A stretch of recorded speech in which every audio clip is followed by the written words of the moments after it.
सो यार हम लोग क्या कर रहे थे कि पॉइंटर्स को पढ़ रहे थे। हमने बेसिक पॉइंटर देखा था कि क्या काम करता है बेसिक पॉइंटर। तो आज हम देखने वाले हैं कि पॉइंटर्स को हम एरे के साथ कैसे यूज़ कर सकते हैं। ठीक है, मेन चीज़ तो हमारी एरे के साथ है, इनफैक्ट फंक्शंस के साथ भी है, लेकिन हम बात करने वाले हैं एरे के साथ कि पॉइंटर्स को एरे के साथ कैसे यूज़ करते हैं। सो मैं यहाँ पर क्या करूँगा, एक नई फाइल बनाऊँगा tut21.cpp के नाम से, और यहाँ पर जो मेरी स्निपेट है उसको मैं लगा लूँगा। सो मैंने जैसे बताया कि हम पॉइंटर को एरे के साथ यूज़ करने वाले हैं।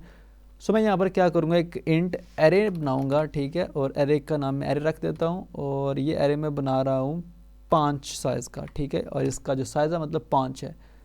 अगर आपको पता हो तो जो इंट हमारे पास डेटा टाइप होती है वो उसका साइज़ 4 बाइट होता है। सो इस एरे के अंदर हमारे पास मतलब 20 बाइट्स बन गए, ठीक है। तो मैंने 5 साइज़ का कैरे बनाया। अब देखो, अगर मैं यहाँ पर इसको एड्रेस कुछ वैल्यू भी सेट कर देता हूँ, हालांकि मुझे नहीं करनी चाहिए लेकिन मैं कर देता हूँ यहाँ पर 1 2 3 और 4 और 5, ठीक है। तो मैंने कुछ वैल्यू दे दी इस एरे को। अब मैं क्या करूँगा, मैं यहाँ पर सिंपल एक एरे बनाऊँगा और पॉइंटर बनाऊँगा जो एरे को पॉइंट करेगा। सो मैं यहाँ पर एक इंट और उसके साथ साथ मेरा स्टैटिक और पॉइंटर का नाम है ptr रख रहा हूँ। आप कोई भी नाम रख सकते हैं पॉइंटर का, ठीक है। तो मैंने ptr रख दिया और मैंने क्या किया कि जो ptr है उसको इक्वल कर दिया एरे के, ठीक है। अब मेरा जो एरे है वो कौन कंट्रोल उसको कर रहा है, ptr कंट्रोल कर रहा है, ठीक है। ptr की नज़र है उसके ऊपर। सो मैं यहाँ पर क्या करता हूँ, मैं यहाँ पर सिंपल अगर सी आउट करूँ और यहाँ पर मैं लिखूँ द एड्रेस ऑफ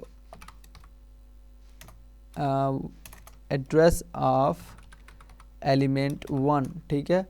अगर मैं ये लिख के यहाँ पर सिंपल लिखूँ अपना ptr को प्रिंट करवाऊँ, ठीक है, तो मुझे पता है कि जो मेरा एड्रेस है वेरिएबल का, एलिमेंट का, वो मुझे मिल जाएगा। कैसे, अब देख लो यहाँ पे मैं आपको बताता हूँ। सो देखो मैंने यहाँ पर क्या किया, मैंने यहाँ पर 5 साइज़ का एक एरे बनाया, ठीक है। तो इसने क्या किया कि मेमोरी के अंदर एक एरे बनाया 5 साइज़ का, ठीक है। ये 1 2 3 4 और 5, ठीक है, 5 ब्लॉक्स बनाए इसके। इसने 5 यहाँ पर ब्लॉक्स बना दिए एरे के। अब जो मेरे पास ये वाला ब्लॉक है, इसके अंदर 1 पड़ा हुआ है, इसके अंदर 2 पड़ा हुआ है, इसके अंदर 3 पड़ा हुआ है, इसके अंदर 4 पड़ा हुआ है और इसके अंदर 5 पड़ा हुआ है। अब ये जो ब्लॉक है मेरा, इसका जो साइज़ है वो मान लो कोई 0 0 1 है, ठीक है। इसका ये एड्रेस है।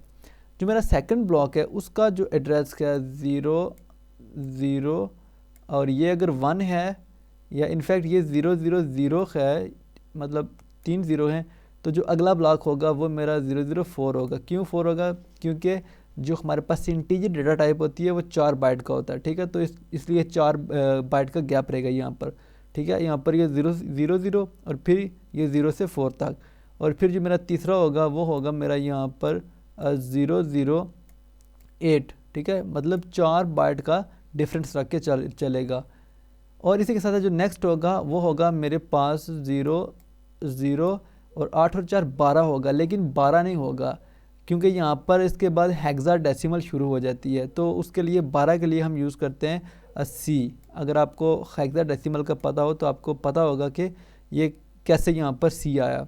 और उसी के साथ अगर जो मेरा पास लास्ट ब्लॉक है उसके लिए मेरा होगा 12 और 4 16, और आपको पता है कि 15 जो साइज़ होता है हमारे हेक्सा का वो 0 से 15 तक होता है, 16 बाइट बेस का, तो वो ख़त्म हो जाता है। तो फिर उसके बाद हमारे पास अगेन से 0 0 1 स्टार्ट होगा। सो यहाँ पर 0 0 0 4।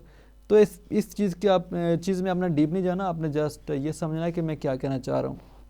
सो अभी देखो, जब मैंने यहाँ पर अपना पॉइंटर को प्रिंट किया तो वो कहाँ पर पॉइंट कर रहा है, वो अभी इस जगह के ऊपर पॉइंट कर रहा है। और उसने कौन सा एड्रेस दिया मुझे, ये वाला एड्रेस दिया, ठीक है, 910 का। अब देखना होगा क्या, अब अगर मैं मेरा जो पॉइंटर है उसको मैं प्लस प्लस कर दूं, मतलब कि इंक्रीमेंट कर दूं, मैं अपने पॉइंटर को इंक्रीमेंट कर रहा हूँ। इंक्रीमेंट करने के बाद मैं दोबारा से इसी लाइन को प्रिंट करूँ, ठीक है, और इस दफ़ा मैं एलिमेंट 2 लिखूँगा क्योंकि ये मेरे एलिमेंट 2 को प्रिंट करेगा। और अगर मैं ये लिख के इनफैक्ट मैं यहाँ पर एक एंडल लगा देता हूँ ताकि नेक्स्ट लाइन हमें मिल जाए। सो मैं यहाँ पर अगर इसको रन करता हूँ तो यहाँ पर आपने नोटिस किया होगा कि द एड्रेस ऑफ एलिमेंट 1 उसके लास्ट पे 0 है और जो नेक्स्ट हमारे पास एड्रेस आ रहा है उसके लास्ट पे 4 है, बाकी सब सेम है, सिर्फ 0 और 4। तो देखो इसने 4 बाइट का यहाँ पर डिफरेंस डाला, क्यों? क्योंकि हमारा इंट जो होता है वो 4 बाइट का होता है। सो यहाँ पर मैंने क्या किया, पहला मैंने जब प्रिंट किया तो मेरा जो पॉइंटर था वो इस ब्लॉक के ऊपर पॉइंट कर रहा था, यानी 0 ब्लॉक के ऊपर पॉइंट कर रहा था, यहाँ पर आप देख सकते हैं, ठीक है। उसके बाद मैंने क्या किया, यहाँ पर पॉइंटर को मैंने इंक्रीमेंट कर दिया, 1 से बढ़ा दिया। तो जब मेरा पॉइंटर 1 से बढ़ गया तो मेरा पॉइंटर जो था यहाँ से इंक्रीमेंट होकर 2 के ऊपर पॉइंट करने लग गया, ठीक है, और जिसका हमारे पास एड्रेस था 004, ठीक है। तो आपका कोई भी हो सकता है लेकिन 4 बाइट का गैप रहने वाला है। ये डेटा टाइप के ऊपर मैयर करता है कि आप कौन सा डेटा टाइप यूज़ कर रहे हो। अगर आप स्ट्रिंग यूज़ कर रहे हो, आप कैर यूज़ कर रहे हो तो वो फिर वो एक बाइट लेगा कैर। अगर आप डबल वगैरह यूज़ कर रहे हो तो फिर वो अपने हिसाब से लेगा।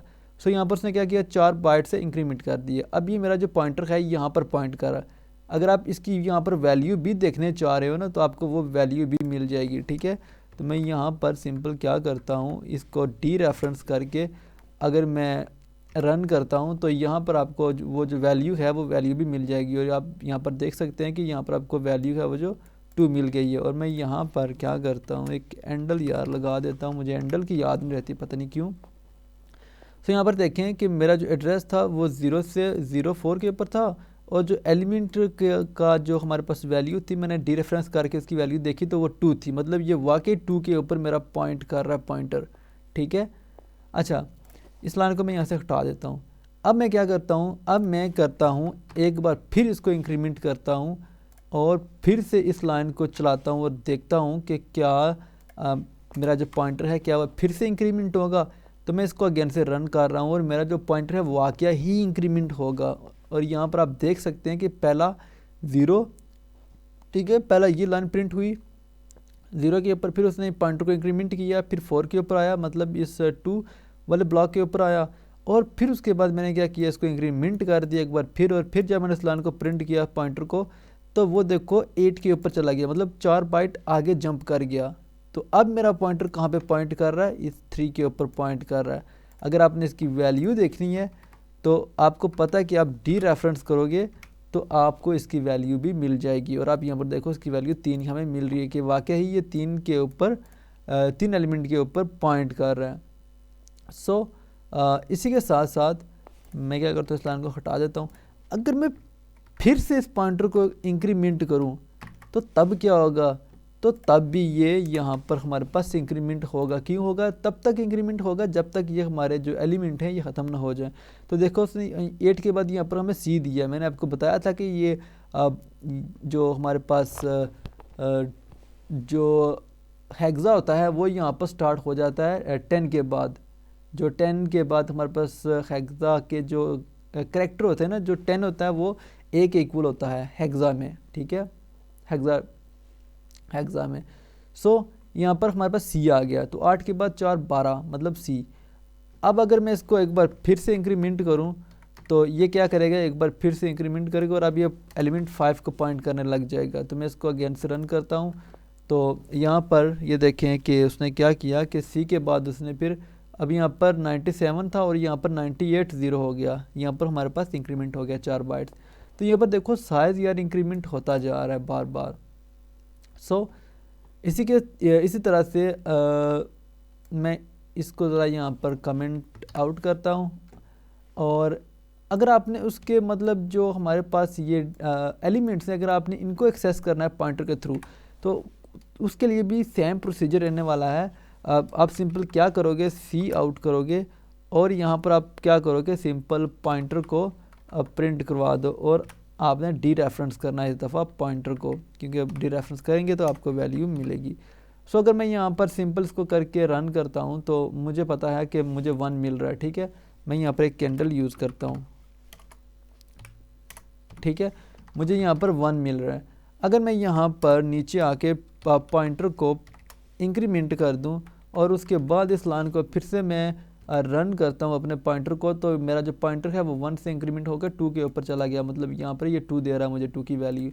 ठीक है, इसी तरह से आप फिर से कर सकते हैं। अच्छा, आप इसको इस तरह भी कर सकते हैं इंक्रीमेंट। ठीक है, मैं यहाँ पर +2 भी कर सकता हूँ। ठीक है, क्योंकि मैंने +1 ऑलरेडी हो चुका है, तो मैं इसको +2 भी कर सकता हूँ। मैं अगर इसको रन करता हूँ और उसके बाद फिर इस लाइन को मैं रन करूं, मतलब पॉइंटर को कॉल करूं, तो यहाँ पर मुझे 1 2 और देखो यहाँ पर ही मुझे 2 ही दे रहा है। क्यों 2 दे रहा है? यहाँ पर PTR++ हुआ, उसके बाद फिर PTR मेरा 2 हुआ, तो मैं अगर PTR को 2 ना करके 3 करूं तो तब मैं देखता हूं कि मेरे पास तब भी ये इंक्रीमेंट नहीं हो रहा। तो इस तरह से इंक्रीमेंट नहीं होगा। तो इस तरह से अगर आपने इंक्रीमेंट करना तो फिर हम यूज़ करेंगे अपने स्टैटिक को, और जो वैल्यू है वो हम रखेंगे इसके पैरेंथेसिस के अंदर।